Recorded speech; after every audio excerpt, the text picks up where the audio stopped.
London की ठंडी सुबह में एक साधारण सी उड़ान अपने निर्धारित समय पर आसमान में उठी थी। यात्रियों के भीतर वही उत्साह और राहत थी जो किसी लंबी यात्रा की शुरुआत में होती है।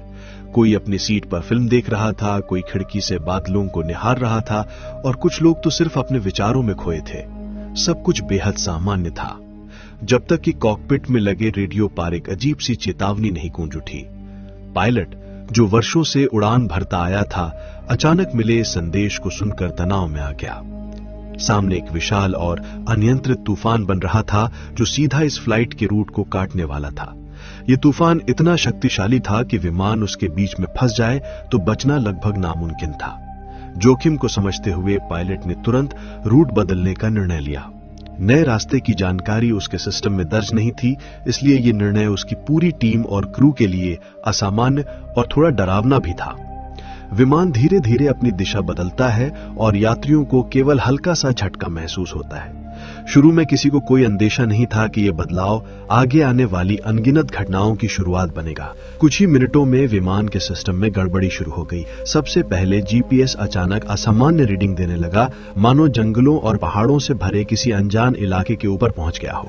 इसके बाद एक और सदमा, फ्यूल टैंक में लीकेज की चेतावनी। पायलट और को पायलट घबराए बिना समस्या को नियंत्रित करने में लग जाते हैं, लेकिन हालात उनकी पकड़ से बाहर होते जा रहे थे। हवा में तेजी से घटा फ्यूल किसी बुरे सपने जैसा लग रहा था। कुछ देर बाद इंजन की गड़गड़ाहट बंद होने लगी और दोनों इंजनों ने एक साथ काम करना रोक दिया। अब विमान जमीन की तरफ वैसे गिरने लगा जैसे किसी ने उसकी डोर काट दी हो। यात्रियों की चीखें, डर से भरे चेहरे और फ्लाइट अटेंडेंट्स की असहाय कोशिशें माहौल को और खतरनाक बना रही थी। इसी बीच पायलट, जिसे महसूस हो चुका था कि अब जीवित बचना मुश्किल है, अपना मोबाइल निकालकर अपने परिवार के लिए आखिरी संदेश रिकॉर्ड करता है। टूटती आवाज में वो कहता है कि उसने अपनी पूरी कोशिश की, लेकिन हालात उसके हाथ से निकल चुके थे। कुछ ही पलों बाद विमान घने और रहस्यमयी अमेज़न जंगलों के बीच जोरदार धमाके के साथ गिरता है। जमीन पर छा गई खामोशी उस हादसे की भयावहता को और बढ़ा देती है। चमत्कारिक रूप से कुछ यात्री बच जाते हैं, लेकिन एक एयर होस्टेस अपनी सीट बेल्ट न लगाने की वजह से वहीं दम तोड़ देती है। इन बचे हुए लोगों को अभी पता नहीं था कि ये तो उनके असली संघर्ष की सिर्फ शुरुआत है। अमेज़न के दिल में हुए इस भयानक क्रैश के बाद चारों तरफ धुआं और टूटे मलबे का ढेर था। जो यात्री किसी तरह जीवित बच गए थे, वे धीरे धीरे होश में आ रहे थे और आसपास बिखरे शरीरों, सामान और मलबे को देखकर समझने लगे थे कि वे किस आपदा से गुजरे हैं। उनके आसपास फैला घना जंगल इतना गहरा और रहस्यमय था कि सूर्य की रोशनी भी मुश्किल से जमीन तक पहुंच पा रही थी। पहली रात तक तो सभी का ध्यान सिर्फ खुद को संभालने और बचे हुए लोगों को खोजने में लगा रहा, लेकिन जैसे जैसे समय बीतने लगा, एक कड़वी सच्चाई सामने आने लगी। वो पूरी तरह अकेले थे और ये जंगल सिर्फ विशाल ही नहीं था, बल्कि खतरों से भरा हुआ था। यात्रियों में से कुछ ने सामान की खोजबीन शुरू की ताकि कुछ खाने पीने का इंतजाम किया जा सके, लेकिन उनकी उम्मीदें टूटने लगी क्योंकि खाने का स्टॉक बेहद सीमित था और पानी लगभग खत्म होने की कगार पर था। ऐसी परिस्थितियों में आपसी सहारा ही उनका सहायक बन सकता था, इसलिए सबने मिलकर एक छोटा सा कैंप बनाने का फैसला किया। लेकिन तभी एक अजीब घटना सामने आई। एक आदमी जो थोड़ी देर पहले कुछ तलाश करने बाहर गया था, अचानक लौट आया और उसके हाथ में एक पुराना सा बैग था। उसकी आंखों में डर और उसके चेहरे पर घबराहट स्पष्ट नजर आ रही थी। लोगों को ये बात खटक गई कि वो सिर्फ मदद के लिए नहीं, बल्कि कुछ मूल्यवान चीज बचाने के लिए भी बाहर गया था। उसकी हरकतों ने सबके मन में शक पैदा कर दिया। रात होते होते तनाव और गहराया। पायलट की हालत अब बिगड़ने लगी थी। सिर में लगी गंभीर चोट और लगातार खून बहने के कारण वो धीरे धीरे होश खो रहा था। बाकी यात्री उसके आसपास हैं, लेकिन मदद के बिना वो ज्यादा देर तक टिक नहीं सकता था।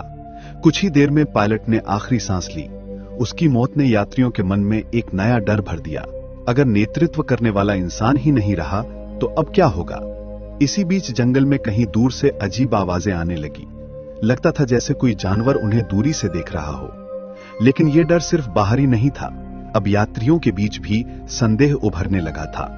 कुछ लोग मानते थे कि यह दुर्घटना महज एक हादसा नहीं, बल्कि किसी गहरी साजिश का हिस्सा था। पायलट का फोन मलबे के बीच खोजते समय किसी यात्री को मिला। उसमें एक वीडियो था, वही आखिरी संदेश जो उसने क्रैश से पहले रिकॉर्ड किया था। लेकिन वीडियो का दूसरा हिस्सा चौंकाने वाला था। पायलट ने इसमें कहा था कि किसी अज्ञात शख्स ने उसे रास्ता बदलने पर मजबूर किया था, जैसे कोई उसे मौत की ओर धकेल रहा हो। ये जानकर यात्रियों के दिलों में एक नई बेचैनी फैल गई। उनके दिमाग में अब एक ही सवाल था, क्या ये दुर्घटना योजना बनाकर करवाई गई थी? और अगर हां, तो उनके बीच वो शख्स कौन था? पायलट के फोन में मिला वो रहस्यमय वीडियो यात्रियों के मनोबल को पूरी तरह से हिला चुका था। अब उन्हें लगने लगा कि ये सिर्फ एक दुर्घटना नहीं, बल्कि किसी साजिश की परतों में छिपा हुआ एक घातक खेल था। पायलट की मौत के बाद माहौल और भारी हो गया था। हर किसी के चेहरे पर डर साफ झलक रहा था। अब किसी पर भरोसा करना मुश्किल था, क्योंकि शक उनके बीच गहरी जड़ें जमा चुका था। जंगल में रातें दिन से भी अधिक डरावनी थीं। अंधेरा इतना गहरा होता कि किसी की सांस तक सुनाई दे सकती थी। उसी रात एक और अजीब घटना हुई। एक यात्री जिसकी मानसिक स्थिति पहले से थोड़ी नाजुक थी, उसने दावा किया कि उसने पेड़ों के बीच किसी काले साये को घूमते हुए देखा है। पहले तो किसी ने उसकी बात को गंभीरता से नहीं लिया, लेकिन जब वही साया बार बार अलग अलग जगहों पर दिखने लगा तो सबके मन में घबराहट बढ़ गई। अगली सुबह जब सब उठे तो उन्हें पता चला कि उनका एक साथी, जिसे सब बॉक्सर के नाम से जानते थे, गायब है। वो बेहद शांत और कम बोलने वाला इंसान था। किसी को अंदाजा नहीं था कि वो अचानक कहां चला गया होगा। सबने मिलकर उसे खोजने का फैसला किया। कई घंटे तक खोजते रहने के बाद वे एक दर्दनाक दृश्य पर पहुंचे। बॉक्सर की लाश एक पथरीली जगह पर पड़ी थी और पास में कुछ जंगली पक्षी उसका मांस नोच रहे थे। यह दृश्य देखकर सबके पैरों तले जमीन खिसक गई। अब सवाल यह था कि क्या यह उसकी गलती से हुआ हादसा था या किसी ने उसे धक्का दिया था। बॉक्सर की मौत ने पूरे ग्रुप का विश्वास तोड़ दिया। अब हर किसी को लगने लगा कि उनके बीच कोई ऐसा व्यक्ति है जो एक एक करके सबको खत्म करने की कोशिश कर रहा है। शक की नजरें स्टीफन पर टिकने लगीं, क्योंकि उसका व्यवहार पिछले कुछ दिनों से बेहद अजीब था।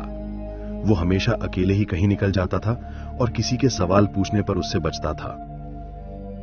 एनी, जो पहले ही उसकी गतिविधियों पर नजर रख रही थी, एक दिन उसे रोककर पूछताछ करने लगी।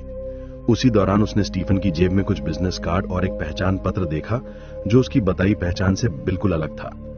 एनी को समझ आ गया कि स्टीफन कुछ बड़ा छिपा रहा है। आमने सामने की बात इतनी गर्म हो गई कि स्टीफन ने गुस्से में उसे धमका दिया। एनी ने सभी को चेतावनी दी कि स्टीफन पर भरोसा करना खतरनाक हो सकता है, लेकिन कुछ लोग अभी भी स्टीफन को निर्दोष मान रहे थे। ये दोनों पक्षों के बीच टकराव का नया दौर था। समूह अब दो हिस्सों में बंटने लगा था, एक जो बचने के लिए एकजुट रहना चाहता था और दूसरा जो डर और शक में फंसा हुआ था। ये टूटता विश्वास उस जंगल से भी ज्यादा भयावह था जिसमें वो फंसे थे। बॉक्सर की मौत के बाद पूरा समूह घबराहट और टूटते भरोसे के बीच फंस चुका था। हर चेहरे पर डर की एक अलग ही छाया थी। कोई किसी के करीब नहीं जाना चाहता था और छोटी सी आवाज भी उन्हें चौंका देती थी। इसी तनाव भरी स्थिति में जैक, स्पेक्स और सोफिया ने फैसला किया कि अब उनका केवल एक ही लक्ष्य होना चाहिए, मदद का कोई संकेत ढूंढना। वे डेटोमीटर की जांच करने लगे, जो क्रैश के बाद आधा टूट चुका था। घंटों की मेहनत के बाद जब स्पेक्स ने उसे चालू किया तो सभी के दिलों में हल्की सी आशा जगी और फिर एक कमजोर लेकिन साफ सिग्नल दिखाई देने लगा। ये उनके लिए कई दिनों बाद मिला पहला सकारात्मक संकेत था। तीनों ने तुरंत योजना बनाई कि वे जंगल की उस ऊंची जगह तक जाएंगे जहां से ये सिग्नल आया है। बाकी यात्रियों ने भी उन्हें काफी उम्मीदों के साथ विदा किया, मानो उनकी पूरी किस्मत उसी मिशन पर टिकी हो। जंगल का रास्ता जैसे जैसे ऊंचाई की ओर बढ़ता वैसे वैसे और कठिन होता गया। घने पेड़ों और कांटेदार झाड़ियों के बीच रास्ता बनाना मुश्किल था। कई जगह फिसलन भरी मिट्टी थी, जहां पैर रखते ही जान जोखिम में पड़ सकती थी। लेकिन जीवित बचने की इच्छा इन सब खतरों से बड़ी थी। रास्ते में एक खड़ी चट्टान के पास पहुंचते ही सोफिया का पैर फिसल गया और वो सीधे गहरी खाई की ओर झुक गई। उसकी चीख गूंजी और समूह का दिल रुक गया, लेकिन ठीक समय पर स्पेक्स ने आगे बढ़कर उसका हाथ पकड़ लिया। दोनों कुछ क्षण तक हवा में लटके रहे, फिर स्पेक्स ने पूरी ताकत लगाकर उसे ऊपर खींच लिया। यह घटना सोफिया के अंदर डर भी भर गई और स्पेक्स के प्रति एक नया विश्वास भी। कठिन सफर के बाद जब वे चोटी पर पहुंचे तो थकान के बीच एक राहत की लहर दौड़ गई। डेटोमीटर अब स्पष्ट संकेत दे रहा था। किसी ने आसपास से कोई फ्रीक्वेंसी भेजी थी। यह मदद का संकेत भी हो सकता था या किसी अजनबी की चेतावनी भी, लेकिन फिर भी यह सिग्नल उनके लिए आशा की किरण था। सूरज ढलने लगा, अंधेरा फिर से जंगल पर छाने लगा। उन्होंने वापस नीचे लौटने का फैसला किया, क्योंकि रात में रास्ता और भी खतरनाक हो सकता था।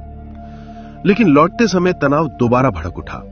लीजा ने जैक पर आरोप लगाया कि वो पूरी यात्रा में कुछ छिपा रहा है। जैक ने गुस्से में इस बात को नकारा, लेकिन समूह फिर से दो हिस्सों में बंटने लगा। इसी बीच स्पेक्स और सोफिया चुपचाप आगे बढ़ते रहे, क्योंकि उन्हें पता था कि इस समय बहस और शक किसी की भी जान ले सकता है। जब वे वापस कैंप पहुंचे तो वहां और भी तनाव उनका इंतजार कर रहा था। अब स्टीफन और एनी के बीच झगड़ा इतना बढ़ गया था कि समूह को डर था कि कहीं ये लड़ाई किसी और मौत की वजह न बन जाए। जंगल बाहर से खतरनाक था, लेकिन अंदर उनके अपने मन का डर और भी बड़ा दुश्मन बन चुका था। स्टीफन और एनी के बीच बढ़ते तनाव ने समूह के मन में और भी गहरा डर पैदा कर दिया था। अब कोई भी किसी पर भरोसा करने को तैयार नहीं था। हर कदम ऐसा लगता था मानो कोई अदृश्य खतरा जंगल की परतों में छिपा बैठा हो। लेकिन इन डर और अविश्वास के बीच एक आखिरी उम्मीद अभी भी थी, वही रहस्यमयी सिग्नल जिसे जैक, स्पेक्स और सोफिया ने पहाड़ी पर देखा था।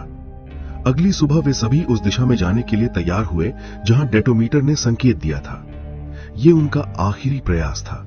अगर यहां से भी मदद नहीं मिली तो शायद लौटने के लिए उनके पास कोई ताकत नहीं बचेगी।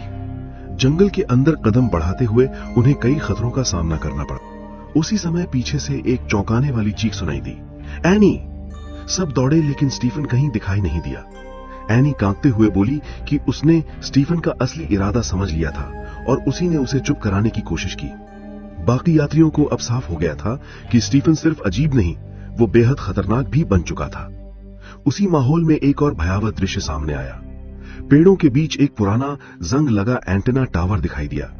डेटोमीटर का सिग्नल वहीं से आ रहा था। इसका मतलब था कि कोई पुराना सर्वाइवल स्टेशन या शायद छोड़ा हुआ रिसर्च पॉड यहां मौजूद था। उत्साह और डर एक साथ बढ़ते हुए समूह अंदर पहुंचा और उनकी उम्मीद जैसे सच हो गई। सिस्टम अभी भी काम कर रहा था। स्पेक्स ने उसे तुरंत रिस्टार्ट किया और मदद के लिए एक आपातकालीन सिग्नल भेजा। कुछ घंटे बाद दूर आसमान में एक हेलीकॉप्टर की आवाज गूंजी। लंबे समय के बाद पहली बार सबकी आंखों में खुशी दिखी। जंगल की घुटन और डर अब पीछे छूटने वाला था। हेलीकॉप्टर जब उतरा तो हर कोई जैसे नए जन्म की तरह ऊपर चढ़ रहा था, लेकिन भीतर ही भीतर वे जानते थे कि इस अनुभव ने उन्हें हमेशा के लिए बदल दिया है। वे सभी बच तो गए, लेकिन उस जंगल का डर, वो साजिश, वो टूटता भरोसा उनकी यादों में हमेशा जिंदा रहेगा। हेलीकॉप्टर आसमान में ऊपर उठता गया और नीचे फैला अमेज़न जंगल मानो उन्हें आखिरी बार अपनी गहराइयों का रहस्य दिखा रहा था। और इस तरह उनकी मौत से लड़ाई वाली यात्रा आखिरकार एक नई जिंदगी के साथ